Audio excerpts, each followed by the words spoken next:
Hey everybody, welcome to another episode of the Fantasy Football Fallout. This episode is about the tight ends, and if you're new to the show, here's what I do. I run through who is projected to score well in Week 9, and I talk about who did score well in Week 9, and how does that relate to waiver wire pickups. I'll give you my top 5 going into Week 10, and also, how does it project well going forward into the rest of the season. I also hand out my weekly awards. This week for tight ends, we have the I'm Not Crazy Award. We have the About Time Award. About time. And then we also have the I'm Watching You Award. Somebody's on my radar. They should be on your radar as well. Before we get rolling, I always say this, 2 seconds of your time, please, everybody, for 2 clicks, a like and a subscribe. We want to unlock some features. We need your help to do that. It's a small deal for you, big deal for us. Please like and subscribe. It really helps us out. But let's just get rolling with the projected top 10 from ESPN. In order, you have Waller, Kittle, Henry, Andrews, Kelsey, Evan Ingram, who's in white because he has not played yet, Zach Ertz, TJ Hawkinson, Jack Doyle, and Eric Ebron. There were 2 Indianapolis Colts projected in the top 10 in tight ends. That did not happen. What did happen was Noah Fant came out of nowhere. Noah, where you been, buddy? Where you been? I had you projected well. This is an offensive system that should, and he did not win my About Time award, by the way. He was projected to score well. I liked him. I thought this system would be great for him. He really only had 1 catch that went a long way, but Noah freaking Fant right now, top tight end. Zach Ertz, Jacob Hollister, George Kittle, Mike Gesicki, Hunter Henry, Nick Boyle, not Mark Andrews, by the way, Nick Boyle, Kyle Rudolph, Travis Kelce, and Jack Doyle. So you did get one of those Colts in here. Quickly, Jacob Hollister, not surprised. If you watched this video last week, you know that. The last 2 weeks, actually. George Kittle, nice to see him there. Mike Gesicki has potential, has a lot of potential. Was, I believe, a first-round pick last year. He might have been second, but he was a really high draft pick a couple years ago, and let's just face it, the Miami Dolphins haven't had time to throw. When they do have time to throw, he's had some opportunities against Pittsburgh on Monday Night Football. Last week, he actually had a late throw in the red zone as well. He's getting more opportunities. He's not the guy who's on my watch list. He's not that good yet, but just have him kind of in your subconscious right now. Hunter Henry, fine. Nick Boyle, I'm not surprised. I thought the Patriots would try to shut down Mark Andrews, which I thought would open some things up for Hayden Hurst and Boyle. Again, not surprised there. Kyle Rudolph, he's going to be up and down based on what the defense is giving you. Kelsey, I would have wanted to see more things, but hey, they won with Matt Moore against Minnesota, a very tough team there. And Jack Doyle, gets in the rule. Jack Doyle rules.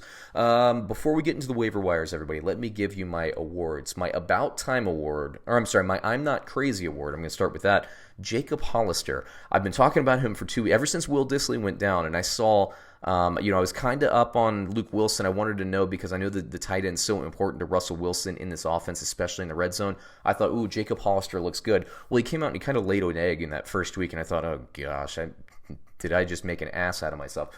Well, then the second week, I had him projected to get in the end zone twice this week in my projections, and he got in the end zone twice. All the overtime helped him get in the end zone twice. So I'm not crazy. I know what I'm doing. I'm saying that more for my edification than for everybody else. Now, the next award is the About Time Award. Hey, Zach Ertz, welcome to the freaking 2019 season. Good to see ya.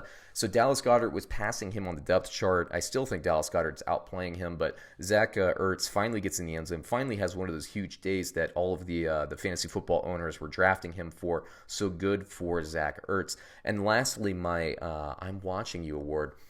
So obscure that I can't even really find a picture of him in game action. Foster Moreau, I think this is from training camp for the Oakland Raiders.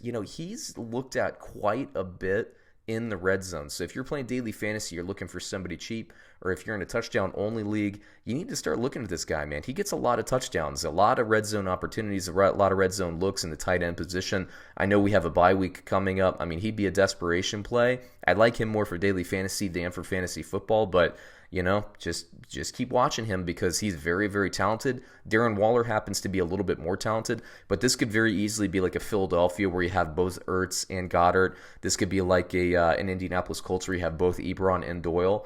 They're good, and Gruden likes throwing to the tight ends, and Oakland's offense, man, they like using the tight ends, man. What can you say? Now let's talk about the top 5 waiver pickups for Week 10.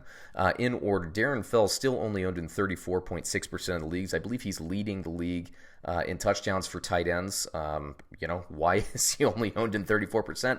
I don't know. Pick him up. You need to pick him up. Jacob Hollister, 2 touchdowns this week. I think that will be a trend going forward. I'm tripling down. I doubled down last week. I got it. I'm tripling down. I'm going to try to pick up Jacob Hollister. I actually like him better than Fells going forward into the season. Only owned in 0.2% of the leagues, so he'll be there.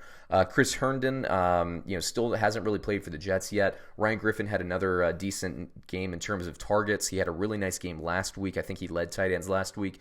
Herndon, I think, will be good once he gets back in game action and gets in the speed or the swing of things. You have Gerald Everett at 62.8%. I like him. And then I have Jason Witten at number 5. Keep in mind, though, he's going to be on a bye week in week 10. So if you're looking for a stream, he's not the guy, but I do like his prospects going forward into the rest of the season. So there you go. That takes me through the fantasy. Oh, by the way, Darren Fells is also on a bye week.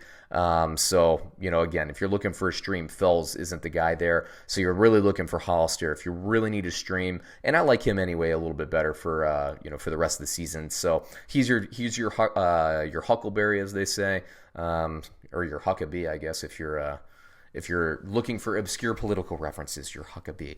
No, but seriously, Jacob Hollister, Russell Wilson's going to look for him on the red zone. They had a lot of nice plays dialed up for him. He's going to be good, man. He's going to be really good for the rest of the year, especially in daily fantasy too. And people aren't going to be sleeping on him for long, so get in while the getting's good there. Thanks, everybody, and I think that takes me through the episode. So please, once again, like, subscribe, comment, and check out some of the other videos. We have the running backs and quarterbacks, wide receivers, and also defense and special teams. So check you out soon. Once again, thanks for watching, and we'll catch you on another episode. Thanks.